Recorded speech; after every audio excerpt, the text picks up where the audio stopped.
encontrar predominantemente en el vaso.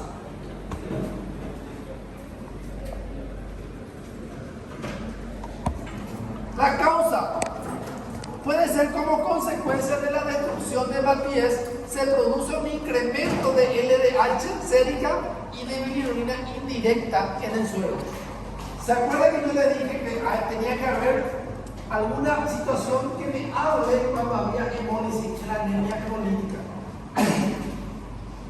Pídanse perdón, y siempre se da. El LDH suele estar aumentado y la bilirrubina indirecta. Acuérdense, la bilirrubina es el producto de esa degradación de la hemoglobina, que es por destrucción de los hematíes. ¿Y por qué se llama bilirrubina indirecta? Porque todavía no llegó al hígado y todavía no se conjugó, por eso se llama bilirrubina indirecta.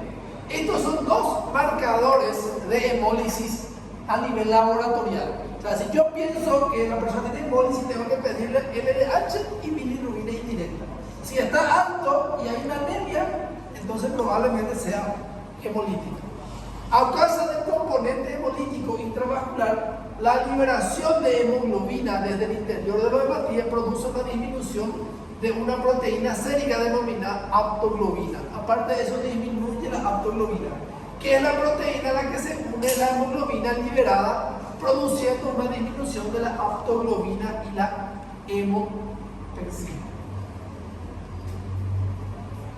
Esta imagen es justamente para mostrarles.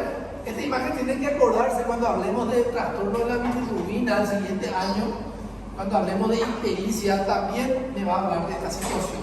Entonces, el glóbulo rojo se destruye en el vaso o en cualquier lugar. Cuando hay hemólisis, libera su grupo M. El grupo M tiene hierro y tiene bilirrubina no conjugada o libre. El hierro se puede ir otra vez a la médula ósea para poder reutilizar, o puede ser reutilizado por la médula ósea o almacenada en el hígado. Los dos destinos del hierro. La bilirrubina no conjugada tiene que irse al hígado para conjugarse y después ser eliminada, ¿verdad?, en la bilis, para hacer que hace la coloración de las heces.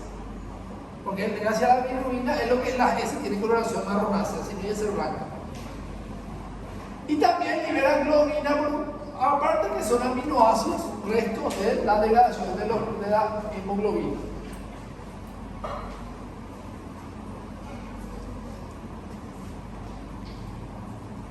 Entonces, la clínica va a haber una anemia, puede haber una ictericia, que la ictericia depende mucho de la cantidad de hemólisis que está ocurriendo. Cuanto mayor hemólisis, mayor ictericia. ¿Cómo puede ser una ictericia? Cuando hablamos de ictericia, hablamos de coloración amarillenta de piel y mucosa. O sea, la persona se queda un poquito más amarilla.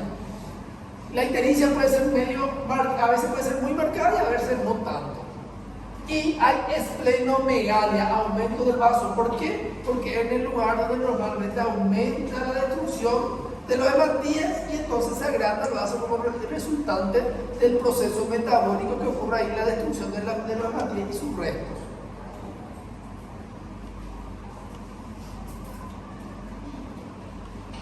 Entonces, la anemia hemolítica es eso, aumento de destrucción y de muerte de hematíes antes de los 120 días, que viene relacionado con liberación de LDH y bilirrubina indirecta. Pero podemos dividirlo otra vez en tres tipos. Por deficiencia de la membrana de los hematíes, cuando la membrana no está bien estructurada, entonces se va a destruir más fácil. Enzimopatía o trastorno del metabolismo de los hematíes. Si el metabolismo de la célula no está bien, también se van a destruir las células y se va a ocurrir hemólisis.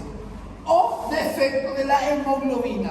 Si la hemoglobina no está bien formada, esa hemoglobina se puede precipitar y puede ser tipo, es la misma cosa que proponga, cuando precipita se junta todo y se va hacia el fondo, se cae y puede destruir la membrana, deforma la membrana. Entonces, el déficit de la membrana del hematíes puede ser una esferocitosis, puede ser una estomatocitosis o serocitosis. Enzimopatía o trastorno del metabolismo del hematíes, deficiencia de glucosa 6-fosfodeshidrogenasa, defecto de la hemoglobina son defecto de la síntesis de globina o talasemia, y defecto estructural o anemia de células falciformes o de pranocítica. Estas formas de anemia hemolíticas congénitas son muy poco frecuentes. Las adquiridas son las más frecuentes. ¿Qué quiere decir? Esto casi no van a ver a no ser que estén en un centro hepatológico. Muy raro para que puedan ver esto. Vamos a hablar entonces de los defectos de la membrana de los hematíes. Vamos a hablar entonces de la esferocitosis hereditaria o enfermedad de Minkowski. Es la anemia hemolítica congénita más frecuente. Dentro de todo, son infrecuentes, pero dentro de eso, esta es la más frecuente.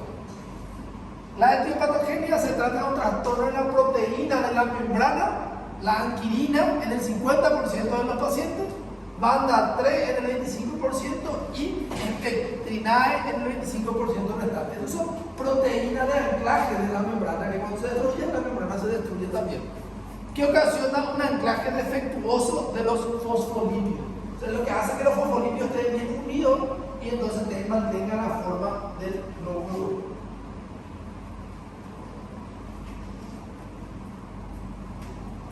Desde el punto de vista fisiopatológico, al no encontrarse bien anclada la bicapa lipídica, se pierden fosfolípidos membranas, por lo que los hematíes adquieren forma esférica y se produce un aumento de permeabilidad de la membrana al sodio y al agua. Esto ocasiona una hinchazón de hematíes, adquiriendo una forma de hematíes hiperesférico por la que se reconoce la enfermedad. En vez de ser tener una forma bicóncava, es una pelotita, una cera. Y eso hace que se destruya. ¿Por qué? Porque al tener que pasar por los capilares pequeños se rompen. Por eso producen bolsas. Desde el punto de vista clínico, la enfermedad cursa con manifestaciones variables, desde las personas asintomáticas hasta personas con gran anemia. ¿Qué quiere decir? Si la hemólisis no es muy marcada, puede incluso no producir muchos síntomas. En el momento que la hemólisis es muy marcada, ahí sí puede producir muchos síntomas. Y ahí hablamos lo que ya habíamos hablado: ictericia, esplenomegalia, crisis hemolítica, colelitiasis. ¿Por qué? ¿Se acuerdan que la bilirrubina era el producto de desecho? Y si tenemos mucha bilirrubina y se acumula mucho en las vías biliares, entonces va a producir colelitiasis. Cualquier enfermo con litiasis biliar y edad joven debe sugerir hemólisis crónica. ¿Qué quiere decir edad joven? Menos de 40 años. Porque acuérdense que mayor de 40 años las litiasis son frecuentes. O sea, en personas de menos de 40 años, 30 años para abajo, y tenga esto, hay que pensar que puede tener una hemólisis crónica y que no produjo muchos síntomas. Y que esto sea su primera manifestación. Mielopatía espinal, similar a la esclerosis múltiple, miocardiopatía y úlceras pueden ser también asociadas. Además de las características generales citadas en la generalidad de la anemia hemolítica, la elevación de LDH sérica y bilirrubina indirecta, incremento de reticulocitos y policromatofilios en la sangre periférica, en esta anemia se objetiva esferocitosis. Entonces, tiene lo característico de toda anemia hemolítica: LDH alto, bilirrubina indirecta alta y reticulocito alto. Y lo que se ve en el frontis que tiene forma de esfera, y ese le da la característica y el nombre: anemia hemolítica esferocitosis. Los defectos de la membrana. La patología se llama esferocitosis hemolítica. Los aspectos esenciales: alteración de las características, el volumen corpuscular medio está disminuido, hay una hemólisis osmótica y complicaciones como crisis, ¿verdad?, de hemólisis. Tratamiento es la esplenectomía y el ácido fólico para que pueda ayudar a la regeneración. ¿Por qué la esplenectomía? Porque al pasar por el hígado que tiene el sinusoide mucho más pequeño, al pasar por el vaso, entonces los hematíes se destruyen. Entonces, al quitar el vaso, hay menos destrucción de esos hematíes, los hematíes viven más tiempo y entonces solo que ¿Qué es el problema? Que las personas con esclerectomía se quedan como un muro deprimido. Pero es necesario cuando la hemólisis es marcada. Entonces, ¿cuál es el tratamiento? La esclerectomía cuando la hemólisis es marcada. Tratamiento que le voy a preguntar, pero solo para que puedan entender ya el concepto. Bueno, deficiencia de glucosa 6-fosfato deshidrogenasa.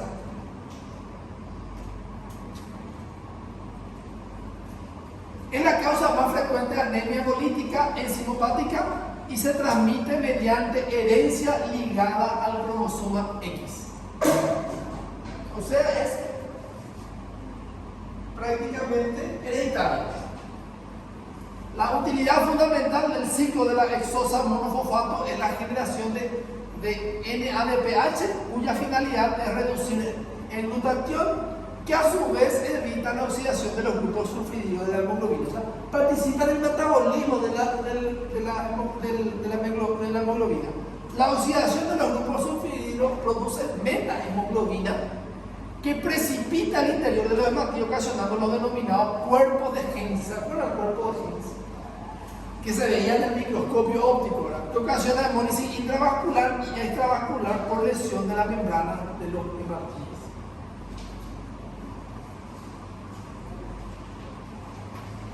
El diagnóstico, aparte de todas las alteraciones generales de los procesos hemolíticos, debe realizarse una dosificación de la enzimática en los hematíes, objetivándose entonces la carencia de la enzima. Entonces, para hacer el diagnóstico tenemos que ver una deficiencia de esa enzima.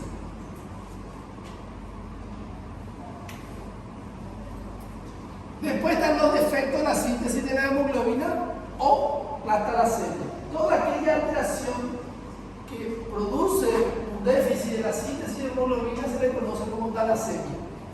La hemoglobina normal es constituida por 4 cadenas de globina y 4 núcleos hemo. En el hematíes adulto, el 97% de la hemoglobina está constituida por la denominada hemoglobina A, formado por 2 cadenas alfa y 2 cadenas beta.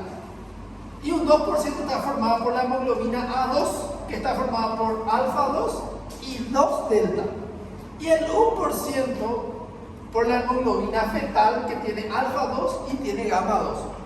Los genes de la cadena se encuentran en el cromosoma 16 y los del resto del cromosoma 11, que es donde puede haber alteración genética.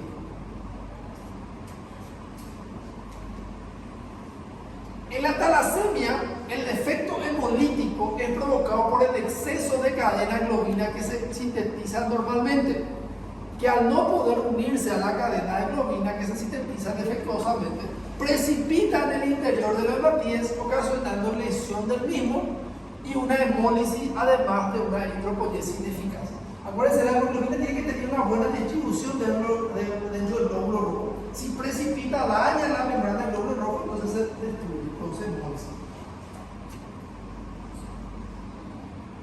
Entonces, la hemoglobinopatía S o anemia de célula falciforme, o también conocida como drepanocytosis, consiste en una situación en la que la cadena beta del ácido glutámico en la posición 6 por una molécula de valine es sustituida. La gravedad clínica es variable desde forma asintomática, rasgo falciforme, hasta forma homocigota grave, donde la anemia puede ser muy leve o puede ser muy severa. Entonces, cuando la hemoglobina S pierde oxígeno, o bien el hematíes se deseca, se ocasiona una polimerización de la hemoglobina, o sea, se juntan toda esa hemoglobina y una precipitación en el interior de los hematíes, adoptando el mismo una forma de os. Por eso se conoce como célula falciforme o célula en os. Estos hematíes colapsan la microcirculación sanguínea, ocasionando la denominada crisis vasculoclusiva, produce como pequeñas vasculitis y produce isquemia incluso, de órganos múltiples, y en situaciones prolongadas incluso puede llevar al infarto cardíaco cuando obstruye la arteria coronaria. Las alteraciones de la deformidad de los hematíes ocasionada la destrucción del mismo y por tanto su hemólisis es intravascular.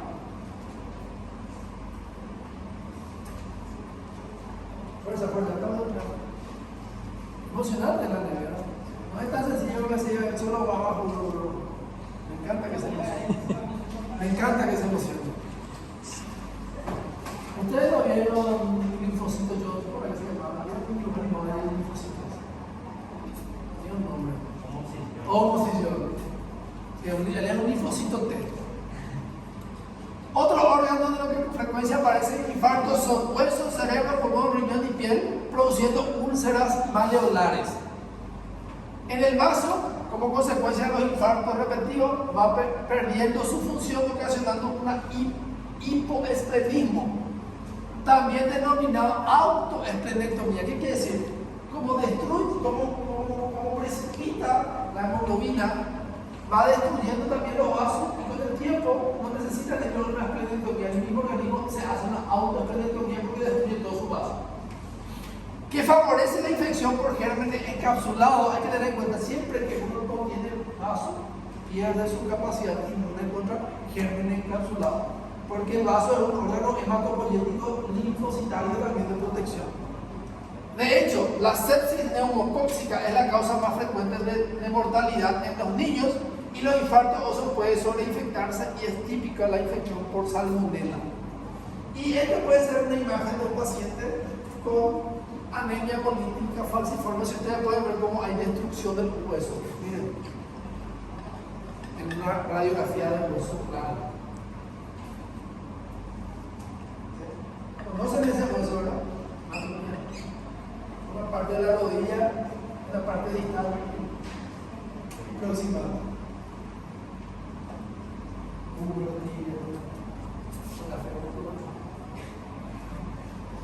Bueno, lo que más ustedes van a ver son la anemia hemolítica adquirida. Los otros son más difíciles que ustedes vean, pero la anemia hemolítica adquirida sí. Tiene la misma característica en cuanto a LDH, bilirrubina y reticulocito. En este caso puede ser por hiperesplenismo, agrandamiento del hígado por otra patología, por una hemólisis química, persona que es expuesta a agentes tóxicos como el arsenio, cobre, anfotericina B, que es un tratamiento antifúngico que se utiliza mucho endovenoso, veneno de araña, parásitos, malaria, que por suerte acá no hay mucho, pero o sea, casi no hay, no sé si hay reporte en Paraguay, creo que no hay. Bebasiosis, bartonelosis, trauma eritrocitarios, en la hemoglobinuria de la marcha. Hay una película que no recuerdo cómo se llamaba, donde la persona era maratonista y se fueron de una excursión con muchas personas y también se fue su novia o su novio, no recuerdo también de ese hipersexual. Lo que sí que la historia era lo siguiente: se murió en el accidente su pareja y él, para olvidarse, comenzaba a correr. Y corría tanto, ¿verdad? Porque esa era su forma de desestresarse y de olvidarse. Y entonces en la noche hace una hemoglobinuria de la marcha. ¿Por qué? Porque esa es la razón del por qué hoy en día se usan calzados especiales para los maratones. Porque cuando uno marcha, el golpe que hacemos con el talón con los vasos pueden ir reventando los glóbulos. Pero si uno marcha mucho también, esa hemólisis es más marcada. Y a eso le llamamos hemoglobina de la marcha. La persona que son maratonistas y que hacen mucho, que caminan, trotan mucho. Si ustedes trotan sin calzado y por mucho tiempo, por no tanto tiempo, también puede ocurrir. Después de la alteración de la microcirculación, anemia microangiopática, coagulación intravascular diseminada, hemoglobina cavernosa gigante, síndrome de Creutzfeldt, rechazo de injerto renal, hipertensión maligna y en la eclampsia también puede ocurrir hemólisis.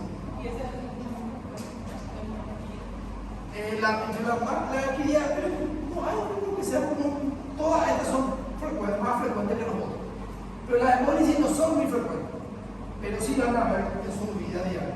Cuando piensan en hemólisis, siempre tienen que pensar en LDH alto, bilirrubina indirecta alta y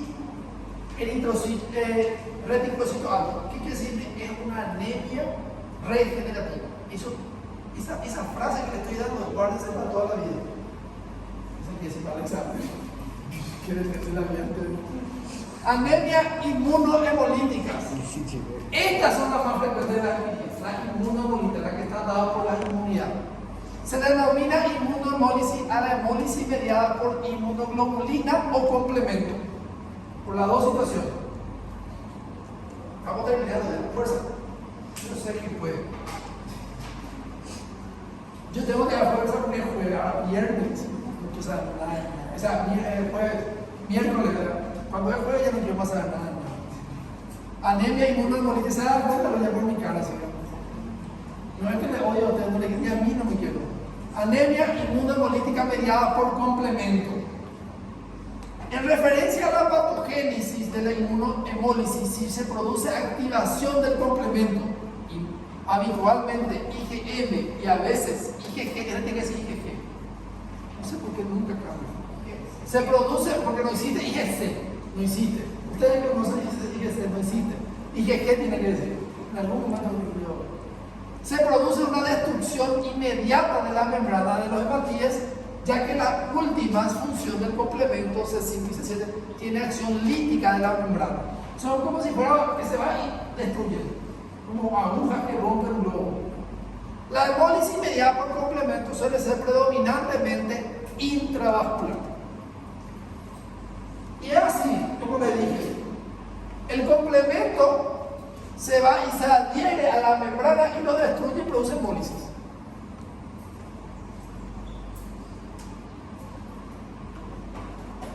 La otra anemia son dos tipos de mecanismos, por complemento y la otra es mediada por inmunoglobulina.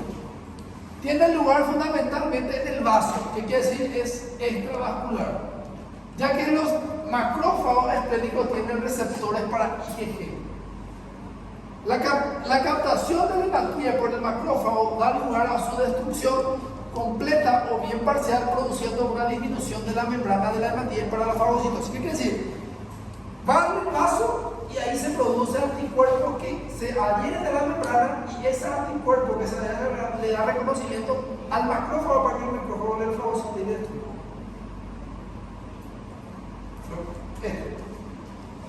Miren, tienen anticuerpos que hacen que le pueda fagocitar. Y es extravascular entonces. Finish. Última diapositiva. Última diapositiva. Muy importante esta última parte. La prueba típica del laboratorio para el diagnóstico de anemia inmunohemolítica es la prueba de Coombs. ¿Qué quiere decir? Yo voy a tener un paciente con LDH alta, bilirrubina indirecta alta, reticulocito aumentado, y pienso que es hemolítico, que es lo más frecuente. ¿Qué quiere decir? Ante una anemia hemolítica siempre tengo que pedir test de Coombs, porque es lo más frecuente. Y si me viene positivo, anemia hemolítica autoinmune. ¿Qué quiere decir? Dicha prueba puede detectar inmunoglobulina o complementos sobre la membrana de hematíes. Coombs directo. Cuando se detecta directamente por la membrana, se llama Coombs directo. O bien detecta anticuerpos en el plasma, Coombs indirecto. ¿Qué quiere decir? No en el hematíes, sino en el plasma. Ahí se llama Coombs indirecto. Entonces, ¿qué yo tengo que pedir cuando pienso en una hemólisis? Es pedir test de Coombs directo e indirecto. Viene positiva, anemia hemolítica autoinmune. Y ahora sí me pueden dar para que ya vean. Espero que lo hayan disfrutado.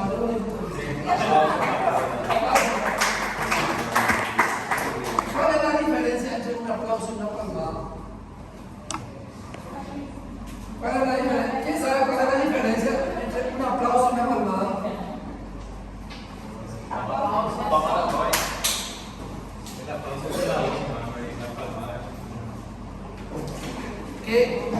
Que el aplauso está compuesto por 7 palmadas. Por eso cuando vos haces, tenés que hacer 7 veces.